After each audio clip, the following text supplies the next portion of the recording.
try to work towards those things. And looking at charts and graphs, because that's my thing, and as to why America isn't voting, I can't tell you why they're not voting. I can tell you they're not voting. The majority of America is not voting. So the one way that I can fix that is that I have put together a team of bulldogs. And what we're going to do is we're going to get automatic voting initiated in Virginia. That's going to bring up voting because it's brought it up in all of the other states that initiated that program. So I'm hoping that by next year we'll have it. Thank you. I hope this is working.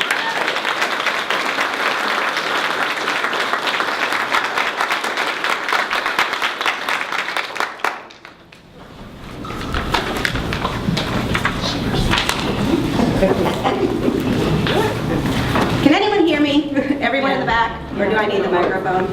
I find my laptop kind of loud.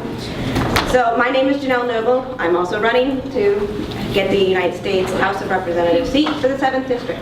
I'm from Louisa. I am a small business owner. And I'm running because I believe that we need to start having representation where you are really representing the area, you're representing the constituents of your area, and you're fighting for policies that work for where you live, and for nationally abroad, policies that are lost in the mix, things that are broken, systems that are too complicated. I know, like many people have discussed how none of us here have any political background. And I went around the entire Louisa, Fredericksburg, all the more rural parts of this 7th District. And I found that the majority of the people that I spoke to really don't want politicians to be in office anymore. Not the typical, I'm looking at polling numbers to decide what I'm arguing for today. I want to make sure I make this point because that person's on the other side of the aisle from me. So I'm going to make a win out of this. They want people that are going to realize that the policies that we are presenting, the legislation that we're voting on, that is what is affecting their life. And I mean, when it comes to healthcare, that's a big one. I brought this just so you can understand. My daughter had a broken arm. These are her bills. It was in 2015. I finished paying off my payment plan this July. And I'm what everybody else is. People that one small accident, she tripped over a dog. And I'm now spending thousands upon thousands of dollars, numerous bills where I have to make sure I document everything so I'm not paying bills 2-3 times, missing bills. It's ridiculous. Universal health care needs to be on the table. Universal health care needs to be.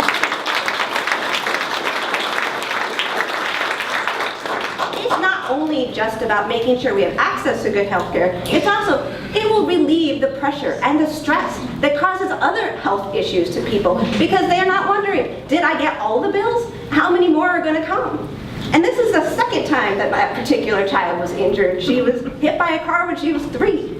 And that was almost a year of recovery and surgeries, and that was, luckily at the time, I did have good health care. I did have employer health care. But those are the things I want to fight for. I want to fight for things like a universal basic income. Make sure that we are treating everybody with respect, working towards solving economic problems and hardships in rural and urban and suburban areas that don't have the jobs they used to have. We need to start addressing those problems because if people don't have a fear that somebody's taking their good life away from them, we can help to eliminate the recruiting methods of groups like neo-Nazis and the KKK who are using fear, just fear, to solve their recruitment problems.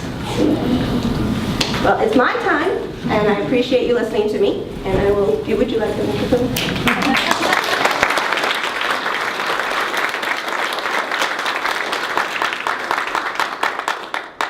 Good evening, everyone. I'm Abigail Spanberger, and I'm also running for the 7th District Congressional seat. It's an honor to be up here with everyone else, and thank you everyone for being here tonight. So I'm from Henrico County, and my background is in public service. I was a federal law enforcement officer. I worked narcotics and money laundering for a number of years before moving on to the CIA. In the CIA, I was posted in the DC area, abroad, and in California for many years. I worked an array of issues from terrorism to multinational, transnational issues. I was focused on economic issues, technological issues, and my whole purpose in that profession was collecting information that policymakers and the president needed to make informed decisions.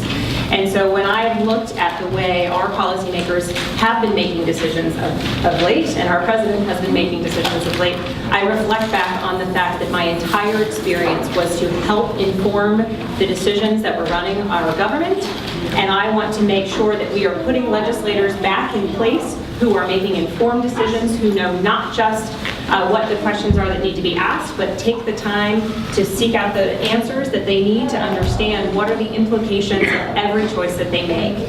And I want to be that representative for you. I see many familiar faces in the audience from the various town halls in Nottoway and in Chesterfield, and so I thank you all for being here tonight, even though in this particular instance our congressperson is not. But I'm here to listen tonight, and I thank you very much for being here and for using your voices, and I look forward to speaking with you all afterwards.